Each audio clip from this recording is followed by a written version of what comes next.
Hey guys, welcome back babes. Wanted to show you guys real quick how to do a super simple French mani using the Peppi French mani dip tray and a couple of colors, French pink, French white, and clear.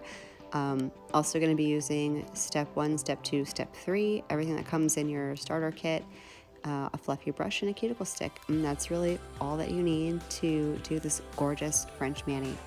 I'm going to get started by just pouring the white into my French/marble dip tray and making sure that's totally level. You want to make sure there are no mountains or valleys in your white, just so you get as even as application as possible.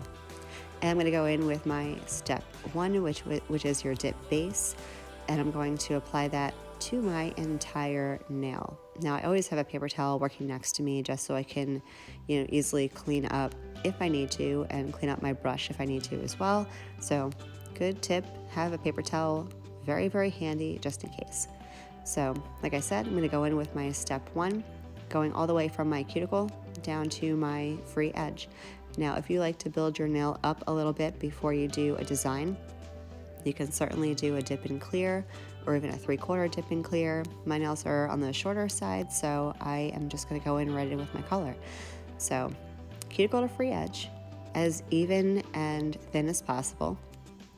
And then I'm going to dip into this white. I'm not going to dip per se. I'm going to just slide my nail very slowly into the French white. I'm going to let it sit there for a couple of seconds so the powder absorbs into that liquid.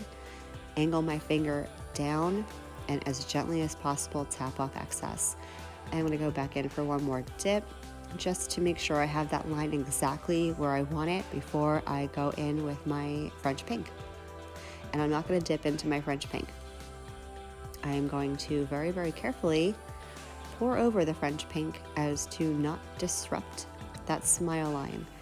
So I'm going to get my French pink ready to go. And I'm going to pour right over it. And we're going to repeat this one more time, just so the white has a nice opacity to it. You can do this as many times as you want, depending on how thick or thin you want your nails. I like 2 dips personally. I find the colors reach their, nice full opacity in just 2 dips. And then we're going to clear cap everything in the end. So I'm going to let you guys watch my second dip into this French, and I'll be right back.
Gonna hop back in just to let you know that when you go in for your second dip into the white, you want to line that up exactly the same as your first dip.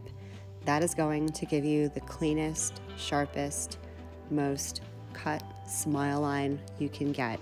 If you don't line it up correctly, then you're going to have an uneven white smile line, and while it may not look bad, it's not going to look as crisp and clean as, your traditional French mani. So lining that up is pretty essential.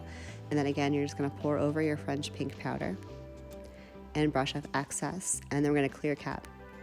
Now, the reason I like to clear cap, it's not necessary for every mani that you do. I do it for every mani just because it adds a layer of strength, and it also protects your color while you're filing and buffing, especially with a design like this where you really don't want to buff away any of that white. You want that smile line to stay as crisp as possible. You're going to want to encapsulate this with clear again, just to protect while you're filing and buffing so you don't disturb that smile line at all and it stays super nice and clean and crisp. So I'm going to go ahead and encapsulate in clear, and I will be right back.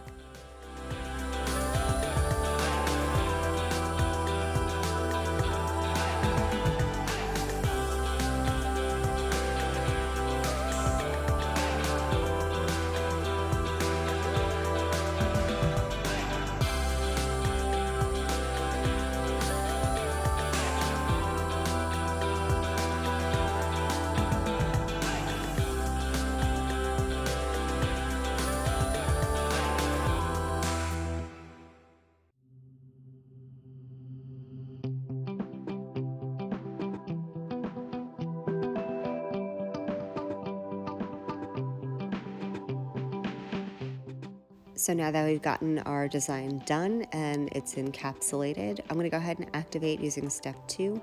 I like to do 2 coats of activator just to make sure the nail is completely cured and set before I go in with my filing and buffing. And after it's completely dry, you can do just that. You can go in with your buffing block or your hand file or an e-file if you want and get that nail nicely shaped. I've gone ahead and done the rest of my nails, and I'm just going to go ahead and activate them all, and I will be right back.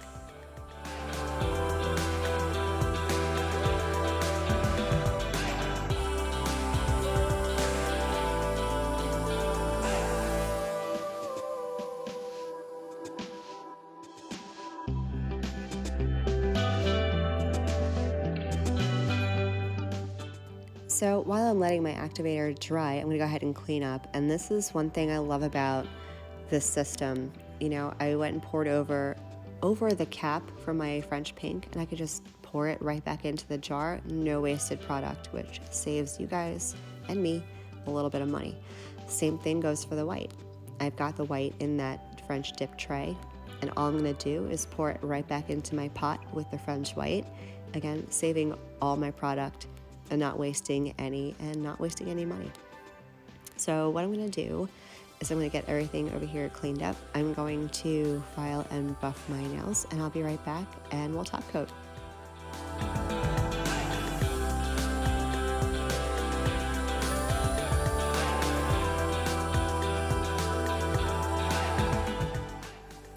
So I've gotten my nails shaped the way I like, and they're all nice and buffed out, and I'm going to go ahead and apply my activator one more time to all of my nails. The second application of activator does 2 things.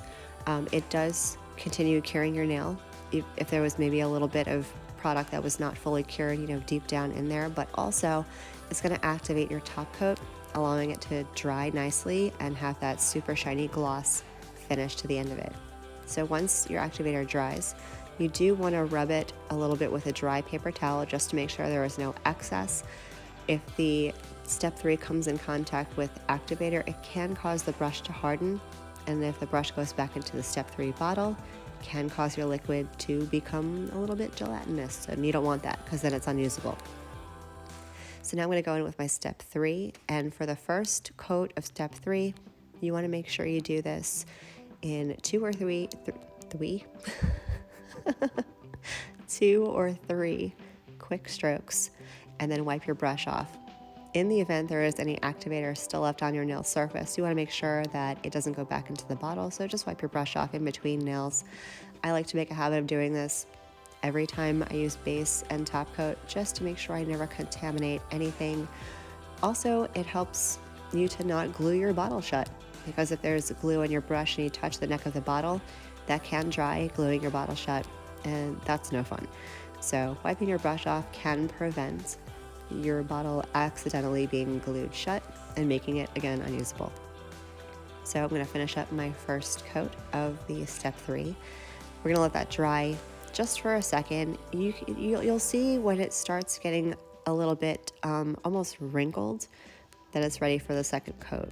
So I'm going to go ahead and do my second coat now, and this you can take a little bit more time and put a little more detail. Make sure you're covering the entire nail nice and evenly. I'm going to do that to all of my nails, and then I'll be right back.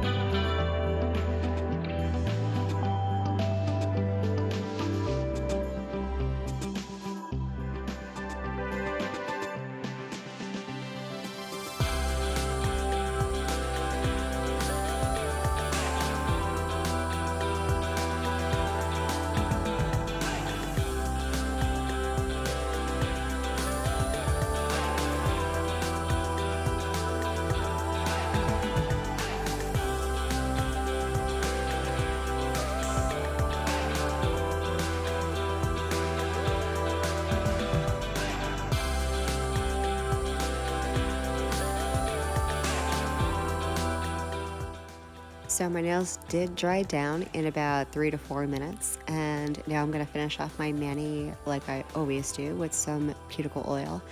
It's super important to hydrate your cuticles after you do a mani because your nails can get dry during the process, with the alcohol or acetone or whatever you're using. So oil up your cuticles and you're good to go. I hope you guys found this helpful and I hope you enjoyed it. I'll see you in the next one.